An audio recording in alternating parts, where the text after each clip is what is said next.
Bonjour YouTube, j'espère que vous allez bien. Le mois de mai est pratiquement terminé, ce qui signifie qu'il est temps de vous faire ma petite liste, ma petite sélection sur toutes les sorties livres qu'on va avoir au mois de juin 2024.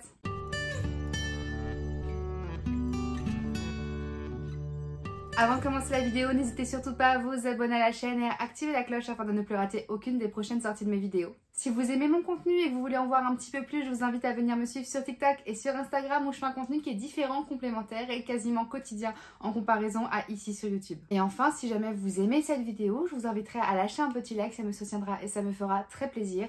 Et vous pouvez également commenter la vidéo afin de me dire si parmi tous les livres que je vais vous présenter, il y en a que vous avez peut-être déjà lu parce que vous êtes des lecteurs VO, il y en a qui vous intéressent, il y en a que vous avez même peut-être déjà précommandé ou il y en a que vous venez de découvrir. Enfin bref, tout ce que vous voulez, j'adore toujours échanger avec vous au sujet des lectures. On est parti!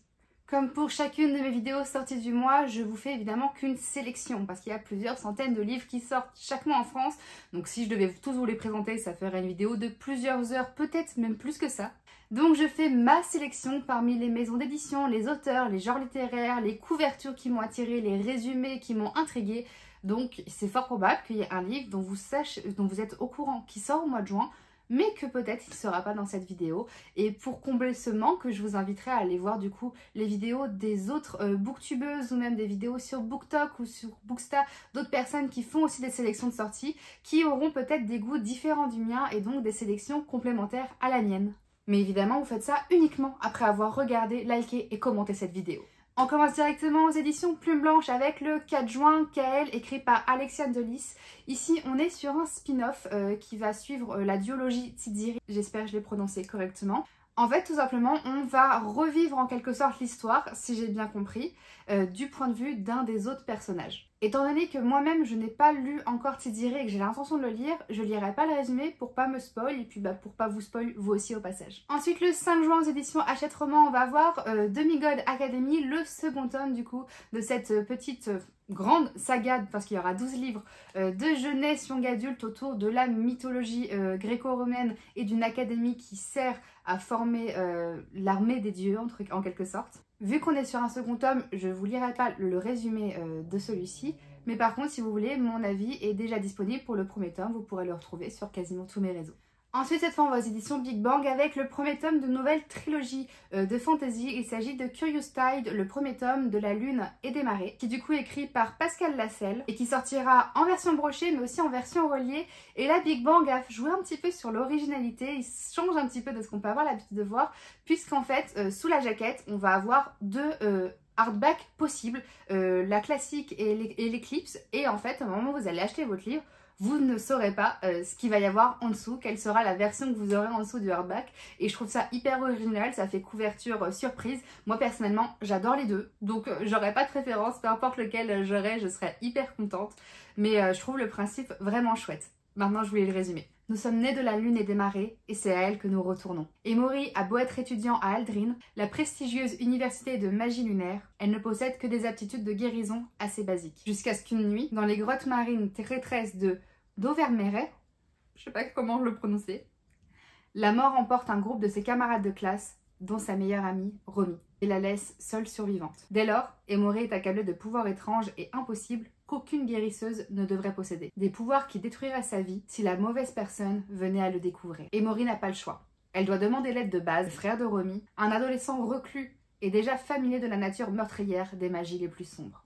Mais lorsque les étudiants supposément noyés commencent à s'échouer sur le rivage, vivants, pour connaître aussitôt une effroyable mort magique, Emory et Baz ne sont plus les seuls à chercher des réponses. Car au cœur de l'école se niche une société secrète qui ne s'intéresse à rien d'autre qu'au pouvoir. Donc ça a vraiment l'air assez chouette. Il y a vraiment tout ce côté très mystérieux, avec ce côté marin, des morts qui reviennent à la vie, mais qui redisparaissent. On a un côté Dark Academia, je le sens par tout ce côté très mystère, et puis on est dans une académie. Il manque peut-être, en tout cas au résumé, le côté études, le côté art et lettres pour que ce soit une vraie Dark Academia, mais on s'en approche je pense, donc il m'intrigue énormément, je le lirai et je vous en parlerai. Ensuite, on reste le 5 juin avec aux éditions Calix, leur troisième sortie. Il s'agit du premier tome d'une nouvelle saga qui est The Hurricane War, écrit par Thea Ganzon, je sais pas trop comment le prononcer. Il sortira et en format broché. Ici, j'ai les épreuves non corrigées, mais normalement, je crois que sur le brochet classique, le titre ainsi que le logo sera en dorure, mais je suis pas sûre. Mais également et surtout dans une très jolie édition reliée. Moi, je suis fan. J'adore ce violet, vraiment, je le trouve trop beau. Et on a encore une fois un très joli jaspage de qualité comme on commence à être habitué déjà avec Calix. Et à l'intérieur on a du coup la carte de l'univers et je trouve ça hyper chouette. Je vais vous lire le résumé du coup. Thalacine n'a connu que les guerres du typhon. Orpheline, elle utilise le pouvoir de la lumière pour se battre contre l'empire de la nuit. Alaric n'a connu que les ténèbres. Fils de l'empereur et arme la plus mortelle des ombres, il use de sa terrifiante magie pour écraser la rébellion. C'est alors qu'ils se croisent sur le champ de bataille. Leur affrontement est inéluctable. Mais une menace plus importante se profile. Sauront-ils faire alliance pour la vaincre ou se détruiront-ils l'un l'autre avant? Moi j'ai d'ores et déjà lu ce livre, il a fait partie de mes lectures du mois de mai et j'ai vraiment beaucoup aimé. On est sur un univers assez particulier. Apparemment, à l'origine ce serait une fanfiction de romantasy entre Rey et Kylo Ren, donc la troisième trilogie Star Wars. Franchement, je le ressens un petit peu. On n'est pas sur Star Wars, on n'est pas sur de la science-fiction avec des sabres laser, la force, etc. Mais dans la personnalité des personnages et les liens qui les unissent, il y a un petit peu de ça quand même. Donc, je trouve ça assez chouette. On a beaucoup de tropes hyper chouettes. On va avoir proximité forcée, on va avoir mariage arrangé, on va avoir un vrai ennemi to lovers, slow burn, hyper chouette. Au niveau des intrigues et des complots politiques, la romance passe devant, mais c'est quand même bien présent, je trouve. Vraiment, c'est un livre qui est hyper chouette et encore une fois, on sent que la suite va être vraiment très forte, je pense. Ensuite, aux éditions Calmant Lévy, on va avoir Le Temple de Fortuna, écrit par Elodie Harper, qui est le troisième et dernier tome de la trilogie de L'Antre des Louvres, et publié aux éditions Calmant Lévy. Juste ici, j'ai le tome 1 et le tome 2. Pour le moment, je n'ai lu que le tome 1, mais c'est vraiment une lecture qui est incroyable. Attention, il y a énormément de trigger warning par rapport au sujet abordé. On va être dans l'Antiquité italienne. On va y suivre des jeunes femmes qui sont femmes de joie. Donc on va avoir des sujets très durs, des sujets très forts, un traitement de la femme très particulier qui correspond au contexte de l'époque. Donc il y a vraiment des moments très lourds à lire. On parle de prostitution, donc forcément on va aussi parler de sexe par extension. J'ai très hâte de pouvoir lire le tome 2 afin de me lancer dans le tome 3. J'attendais volontairement la sortie du tome 3 avant de lire le tome 2 pour pas trop attendre, surtout après les avis que j'ai pu lire, mais c'est vraiment une saga que je trouve qui est incroyable. Et du coup, pour pas spoiler ceux qui n'auront pas lu le premier et le deuxième tome, d'ailleurs moi en partie vu que j'ai pas lu le deuxième tome, je lirai pas le résumé de ce troisième tome, mais en tout cas si jamais vous avez l'âge requis et le cœur bien accroché, c'est une saga que je vous recommande fortement de découvrir. Ensuite, les éditions J'ai lu vont nous faire découvrir une nouvelle saga sur un côté mystère, enquête, peut-être cosy mystery, inspirée du personnage de Jane Austen. La jeune Jane Austen est ravie d'assister au bal donné par les Harcourt. Feux d'artifice, vin, danse, tout est parfait. Mais la soirée est brutalement interrompue lorsque le corps d'une jeune femme est découvert dans un placard. Dès qu'elle pose les yeux sur la victime, Jane reconnaît la maudisse de Basingstoke. Basingstoke. C'est le nom d'une ville sûrement, ou le nom de la boutique, mais j'ai du mal à le prononcer. Que faisait-elle donc là? Et qui pourrait avoir commis un crime aussi atroce? Quand son frère est accusé du meurtre, Jane décide de mettre son nez dans les affaires locales. Et son sens acéré de l'observation ne sera pas de trop pour démasquer le vrai coupable. Donc on est sur une saga avec sûrement qui va après avoir plusieurs histoires à chaque fois pour chaque tome, et où la personne qui va enquêter est Jane Austen, et ça je pense que ça va vraiment plaire à beaucoup d'entre vous. Maintenant on va se diriger aux éditions de Saxus avec le nouveau roman de Hafsa Faizal qui est Un thé avant la tempête. Pourquoi sauver le monde lorsque l'on peut savourer un bon thé? Avec ses cheveux mauves et son tailleur sur mesure, Artie Casimir n'est pas que la propriétaire du Spindrift, le prestigieux salon de thé de White Roaring. Ouah, le nom des villes anglais, américains, j'ai trop de mal. À la nuit tombée, elle devient la gérante d'un bar à sang illégal où vampires et secrets se mélangent. Lorsque l'entreprise de sa vie se voit menacée par le mystérieux souverain d'Etenia, Artie n'a plus qu'un mot en tête, vengeance. Mais elle n'y arrivera pas seule. À la tête d'un groupe de marginaux, criminels et reclus en tout genre, elle prépare le casse ultime. L'objectif? Pénétrer dans l'Athereum, la haute société des vampires, et y récupérer un document compromettant. Entre alliance, trahison et rebondissement, la vérité derrière ce braquage se révèle peu à peu. Artie se retrouve bientôt au milieu d'une conspiration menaçant son existence et le monde tel qu'elle le connaît. Alors moi c'est vrai que les vampires c'est pas trop ma tasse de thé, justement c'est le cas de le dire en général. Donc pour l'instant je suis pas sûre d'acheter le roman, mais j'attendrai de voir les retours et en fonction des retours que je verrai, peut-être que je me laisserai tenter parce que je le trouve quand même hyper intriguant. Et en plus de ça, De Saxus va nous proposer du coup une édition reliée avec un jaspage que je vous mettrai juste ici, qui encore une fois est très très jolie. Ensuite aux éditions Ellipsis, on va voir Là où gisent les endormis, écrit par Farida Abike Yeminde.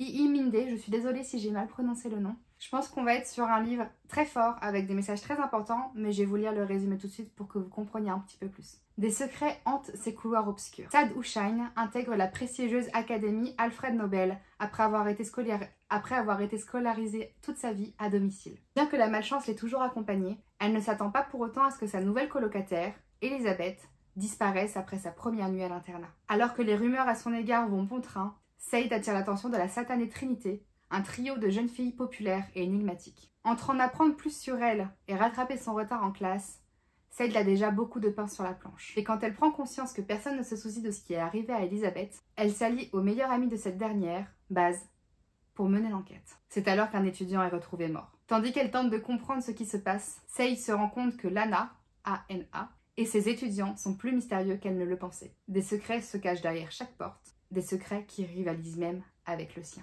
Donc voilà, vraiment, il y a beaucoup de mystères autour de ce roman, autour de ce résumé, et qui donne qu'une envie au final, c'est de le découvrir et de comprendre ce qu'il nous réserve. Et là encore, Ellipsis, qui du coup est une filiale en quelque sorte de Saxus, proposera un roman avec une version jaspée qui est vraiment très jolie, je trouve ça très délicat, très élégant, j'aime beaucoup. Ensuite, aux éditions Gallimard Jeunesse, on va voir Le Cycle des Secrets, le second tome de Manon Fargeton. Juste ici, j'ai le premier tome que j'ai lu l'année dernière et dont je vous ai d'ores et déjà parlé. Moi, ce fut pas une lecture pour laquelle j'étais totalement convaincue, mais il y a un côté très unique, très original de ce roman et on sentait aussi le côté très introductif qui me donne énormément du coup envie de découvrir la suite pour voir ce que ça nous réserve, voir ce qui va se passer, etc. Vous l'aurez compris, vu qu'on est sur un tome 2, je ne vous lirai pas le résumé pour pas spoiler ceux qui n'ont pas lu le tome 1, mais je vais quand même rapidement vous refaire un rappel du résumé du premier tome. Dans la cité d'Aletheia, en conflit avec l'empire voisin, Laura appartient au clan des marins. Isolée, décriée par son propre clan, la jeune fille tente de trouver sa place dans des jeux politiques troubles, entre trahison et complot meurtrier. Un soir, une magicienne redoutable entre en contact avec Laura. Elle se nomme Equinox. Elle tient ses dons d'un masque millénaire et nourrit ses pouvoirs des secrets de ses victimes. Donc voilà, livre très énigmatique, il y a une magie autour des secrets que j'adore, que je trouve trop chouette, et j'ai vraiment hâte de pouvoir lire la suite et de vous en parler.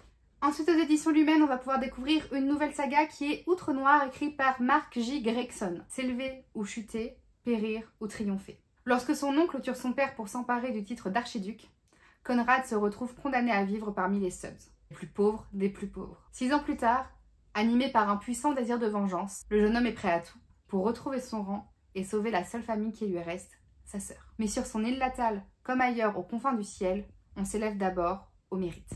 Et bientôt, Conrad est recruté comme apprenti parmi des centaines de candidats au sein de la guilde de la chasse, la plus dangereuse de toutes. Le compte à rebours est lancé. Il a 2 mois pour faire ses preuves lors d'une compétition à mort, où ses ennemis ne seront pas forcément ce qu'il croit. Entre les Gorgotones, ces monstres géants qui font régner le chaos, les nuages noirs toxiques qui flottent sous les îles et les murmures de rébellion de plus en plus palpables, il n'y a qu'un pas de l'ascension à la chute. Donc voilà, là on est sur un univers qui mêle fantasy, science-fiction, monde post-apocalyptique. Ça a l'air très très chouette là aussi. Ensuite, aux éditions Michel Lafon, on va pouvoir découvrir un nouveau roman de Olivier Blake, qui est l'autrice de la saga Atlas Six, où on va se retrouver dans une fantaisie urbaine qui va mêler sorcellerie, romance et amour impossible. New York de nos jours. 2 familles rivales usent de leur magie pour garder le contrôle de leur empire criminel. D'un côté, les sœurs Antonova, aussi rusées qu'impitoyables, répondre aux ordres de leur matriarche Baba Yaga. De l'autre, les influents frères Vedorov sont au service de leur père, le dangereux criminel Koschei l'immortel. Alors que la paix se fissure et qu'une folie meurtrière s'abat sur Manhattan, Une passion secrète pourrait-elle inverser le destin? Donc vous l'aurez compris, on va être sur une réécriture de deux mythes, légendes, contes qui vont en former plus qu'un, avec une romance entre amour impossible et clan ennemi, et je pense que ça peut être vraiment très chouette. Maintenant on va parler d'une sortie que j'attends avec vraiment beaucoup d'impatience, tout simplement parce que j'adore tous les romans de cette autrice, et là en plus on va se diriger dans un univers que j'aime beaucoup personnellement. Il s'agit du premier tome de la saga des 100 destins, un destin ancré dans le sang de Daniel L. Jensen et qui sera publié aux éditions Brajlon. Attention, je pense qu'ici on est sur une lecture seulement à partir de 18 ans. Brajlon, comme pour les autres romans qu'ils ont sortis de Daniel L. Jensen, donc Le Pont des Tempêtes, La Reine Traîtresse et L'Héritier Insoumis, va nous proposer une version reliée avec jaspage du roman que je vous mets juste ici. Je trouve vraiment le jaspage très joli et ça fait un ensemble, je trouve très beau et très convaincant. Née au cœur des fjords glacés du Skalland et mariée à un homme rustre qu'elle n'aime pas, Freya ne rêve que de devenir une guerrière et de planter une hache dans le dos de son époux. Tout change le jour où son mari la trahit et la livre au Jarl Sonri, qui la contraint à disputer un combat à mort avec son fils, Bjorn. Pour survivre, Freya n'a d'autre choix que de révéler son plus grand secret. En lui offrant une goutte de son sang, la déesse Ashlyn l'a dotée de pouvoirs qui font d'elle une Skjaldmo, c'est dur à dire, c'est-à-dire une guerrière capable de repousser n'importe quelle attaque à l'aide de son bouclier. Or, une prophétie ancienne avait annoncé qu'une Skjaldmo unirait les peuples du Skalland sous le règne de celui qui contrôlerait sa destinée. Afin de devenir roi, le Jarl Snorri force Freya à lui prêter serment et ordonne à Bjorn de la protéger contre leurs ennemis. Pour faire ses preuves, Freya doit apprendre à se battre et à maîtriser ses pouvoirs, tout en surmontant de terribles épreuves auxquelles la soumettent les dieux. Cependant, de tous les défis auxquels elle est confrontée, le plus difficile est peut-être l'attirance irrésistible qu'elle éprouve pour Bjorn. Si elle succombe à son désir interdit pour le beau et valeureux guerrier, elle risque non seulement sa destinée, mais aussi celle de tous ceux qu'elle s'est juré de protéger. Donc voilà, on va être sur une romantaisie avec une proximité forcée, certainement. Je pense que on va avoir tout un côté magique, tout un côté peut-être destin, ça peut être aussi l'intervention de divinité, si j'ai bien compris. J'ai trop hâte de pouvoir découvrir ce roman-là. Ensuite aux éditions Bayard, on va voir Red Tears, écrit par Eleonore Garguero. Dès l'arrivée du lunatique Kai à l'université, Jules est inexplicablement perturbée par le nouveau. Mais son monde bascule lorsqu'elle se fait attaquer par des ombres démoniaques et que Kai révèle d'étranges pouvoirs pour la sauver. Obligé de fuir avec son mystérieux protecteur, Jules rencontre Vic, le frère aîné de Kai. Malgré leur passé trouble, les deux frères semblent prêts à tout pour l'aider. Jules n'a d'autre choix que de leur faire confiance, sans savoir quelles sont réellement leurs intentions, ni pourquoi elle est aussi importante à leurs yeux. Ensuite, une nouvelle sortie qui n'est pas réellement une nouveauté, mais plutôt une réédition. Michel Lafon va rééditer le 13 juin la saga Shatter Me, en tout cas le premier tome pour commencer, dans une version reliée avec jaspage, qui je pense va plaire à beaucoup de personnes qui attendaient une plus jolie édition française. L'occasion pour beaucoup de découvrir la saga pour ceux qui ne l'avaient pas encore découvert, ou bien de la redécouvrir pour ceux qui n'aimaient pas les anciennes versions françaises. Juliette est enfermée depuis 264 jours dans une forteresse pour un crime, un accident. 264 jours sans parler ni toucher personne. Alors pourquoi Adam, celui qu'elle aime en secret depuis l'enfance, vient-il partager sa cellule? Et pourquoi semble-t-il ignorer qui elle est? L'organisme tout-puissant qui régit le monde de Juliette n'hésite pas à tuer et à asservir le peuple. Mais ce que désire par-dessus tout Warner, le fils de son leader, c'est Juliette. La malédiction qui pèse sur la jeune fille est pour lui une arme inestimable. Seulement, Juliette n'a pas l'intention de se laisser faire. Après une vie de paria, elle trouve pour la première fois le courage de se battre et de rêver à un avenir avec celui qu'elle croyait avoir perdu pour toujours. Ensuite, aux éditions de Saxus, on va avoir le premier tome de ce qui va être normalement une nouvelle duologie. Il s'agit de Un passé englouti, écrit par Avareid. Seule la mer est notre ennemie. Effie Seyr a toujours cru aux légendes du petit peuple. Hantée depuis son enfance par des visions du roi des fées, elle ne trouve de réconfort que dans les pages d'Angarad, l'épopée d'Emrys Myrddin, son auteur préféré. Le livre en lambeaux est tout ce qui lui permet de survivre à ses études en architecture. Aussi, lorsqu'elle remporte un concours pour restaurer le manoir du défunt Myrddin, elle est persuadée que c'est un signe du destin. Un domaine décrépit sur le point de s'effondrer dans une mer affamée, le manoir d'Iraes est un lieu perché à la frontière entre les mondes, peuplé d'êtres mystérieux. Parmi eux se trouvent Preston et Loury, jeunes étudiants en littérature, bien déterminés à prouver que Myrddin est un imposteur. Enquêtant sur l'héritage de l'écrivain, les deux étudiants découvriront peu à peu que des forces obscures conspirent contre eux et que la vérité pourrait les mener à la ruine. J'aime trop. J'aime trop ce résumé et en plus de ça, je trouve que la couverture est vraiment très jolie. Et là encore, on va avoir un relié avec jaspage que je vous mettrai juste ici qui est vraiment très beau. Vraiment, je trouve qu'on est servi au niveau des histoires pour les sorties du mois de juin. Il y a vraiment beaucoup de livres qui ont l'air géniaux. Lui, je pense que ce sera un de mes achats du mois de juin, sincèrement. Maintenant, aux éditions Scrinéo, on va avoir L'ombre de la sultane, écrit par Denis Bergier. Après des années de recherche, Malia, princesse de Sahar, trouve enfin la lampe qui lui permettra de devenir sultane à la place de son frère, malgré les lois qui l'en empêchent. Déterminée à endosser son rôle d'héritière et épaulée par Cassian, un puissant maître d'armes au passé nébuleux, elle est bien décidée à prendre en main son destin. Mais en échange des 3 vœux, elle doit lier sa vie à celle du djinn. Et chaque vœu a des conséquences. Malia sera-t-elle prête à y faire face? Entre les ghouls qui envahissent le royaume et la déclaration de guerre qui le menace, conquérir le trône n'est pas aisé. D'autant plus que Malia a un autre problème, apprendre à dompter son ombre magique qu'elle refoule depuis l'enfance, avant que celle-ci ne l'incite à commettre l'irréparable. Mais si cette ombre pouvait devenir sa meilleure arme. Donc là, on va être sur une fantaisie orientale avec apparemment une romance à l'intérieur. On va tourner autour de tout ce qui va être ces mythes et légendes de l'Orient. Et vraiment, ça a l'air hyper chouette. Et j'aime énormément la couverture ici aussi. Maintenant, je vais vous parler d'une nouvelle saga de Cozy Mystery, enquête thriller qui arrive enfin en France. À l'heure actuelle, je crois qu'il y a plus de 20 livres qui sont sortis en VO. Il s'agit des mystères de Tante Dimitri, dont le premier tome est La mort de Tante Dimitri, qui sortira du coup aux éditions Verso le 14 juin. L'enfance de Laurie Shepherd, experte en livres rares au chômage forcé, a été baignée par les histoires extraordinaires de Tante Dimitri que lui racontait sa mère. Quelle n'est donc pas sa surprise en apprenant que Tante Dimitri a non seulement existé, mais que cette dernière lui a confié une mission capitale à sa mort. Compiler toutes ces histoires pour publication, en échange de quoi Laurie recevra une somme d'argent considérable. Pour accomplir cette tâche, elle doit voyager jusqu'en Angleterre, accompagnée de Bill Morris, le fils de l'avocat de Dimitri, jusqu'à un petit cottage des Cotswolds. Mais une fois là-bas, des choses étranges surviennent dans la maison. La peluche de Laurie est raccommodée comme par magie, les lumières s'allument toutes seules. Le fantôme de Tante Dimitri ne semble plus très loin. J'aime énormément l'ambiance que semble dégager ce livre. Déjà, dès l'instant qu'il y a des fantômes, moi c'est quelque chose qui va beaucoup m'intriguer, qui va beaucoup m'intéresser. Je trouve que c'est prometteur comme histoire. Maintenant, je vais vous parler de Le Petit Guide de Miss Percy, écrit par Ken B. Olson, qui sortira le 19 juin aux éditions Milady. Miss Mildred Percy hérite d'un dragon. Mais peut-être allons-nous trop vite en besogne. Miss Mildred Percy appartient à la catégorie des vieilles filles. Elle ne danse pas, a renoncé depuis longtemps à ses rêves et ne mène pas ce que l'on pourrait appeler une vie d'aventure. Du moins, le pensait-elle, jusqu'au jour où son grand-oncle a l'audace de lui léguer, entre autres, un œuf de dragon. Cet œuf, comme la plupart des œufs, a le bon goût d'éclore. Et c'est ainsi que, du jour au lendemain, Miss Mildred Percy passe du statut de tapissière au rôle d'inouïe éleveuse de dragons. Un dragon, en Angleterre, voilà quelque chose que l'on n'a jamais vu. Pourtant, Mildred va devoir jongler entre l'éducation de ce spécimen, qui n'est pourtant pas censé exister, et la naissance de Nidil avec un modeste pasteur, ainsi que le début d'une aventure à laquelle jamais elle ne se serait crue destinée. Je trouve que c'est un livre qui dégage beaucoup de bonne humeur, rien qu'à la couverture déjà on ressent ça.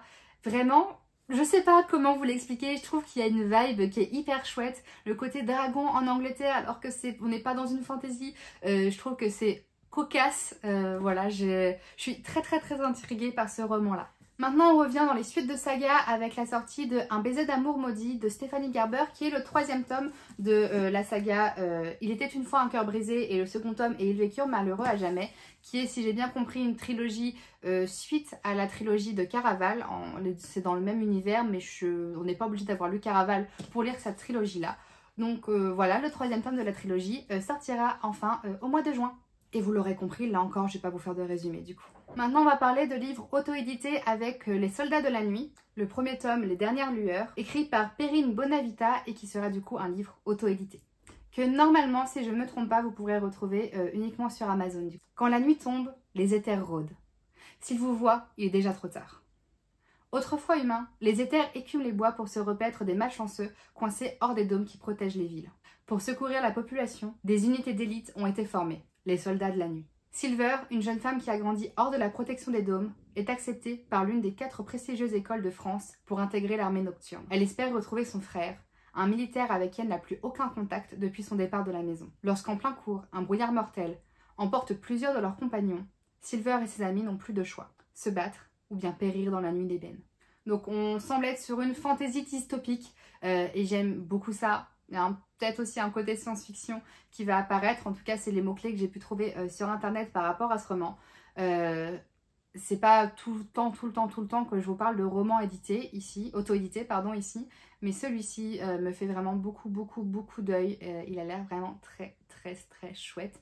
Et donc je vous recommande d'aller vous renseigner par vous-même sur le livre et sur l'autrice. Et pourquoi pas vous laisser tenter de donner la chance à ce roman. Ensuite on retourne dans la suite de saga avec le 27 juin, le second tome d'Écailles et d'Obscurité écrit par Gaël Momont aux éditions Gulfstream. Juste ici j'ai le premier tome que moi je n'ai pas encore découvert, donc une raison de plus pour ne pas vous lire le résumé de celui-ci. Mais en tout cas on est sur un livre de fantasy épique avec des dragons, avec des complots, avec de la politique, avec de la magie, avec des histoires de vengeance et de trahison. Je n'ai vu que d'excellents retours sur ce premier tome et je vais très vite le lire afin d'après pouvoir me plonger directement dans la suite. Et donc voilà pour ma vidéo sur les sorties livres du mois de juin 2024. N'hésitez surtout pas à me dire en commentaire si dans le lot il y en a qui vous intéressent, que vous avez peut-être même déjà précommandé, que vous attendez avec impatience ou peut-être même que vous avez déjà lu si jamais vous êtes des lecteurs VO. Je vous invite aussi à mettre un petit j'aime, ça me soutiendra et ça me fera toujours très plaisir. Et si jamais vous voulez voir un petit peu plus de mon contenu, je vous invite à venir me suivre sur TikTok et sur Instagram où je fais du contenu de façon quasiment quotidienne en comparaison à ici. Et je vous invite aussi à vous abonner à la chaîne et à activer la cloche afin de ne plus rater aucune de mes prochaines sorties de vidéos. Je vous remercie sincèrement d'avoir regardé cette vidéo jusqu'au bout et je vous souhaite une très belle journée et de très belles lectures.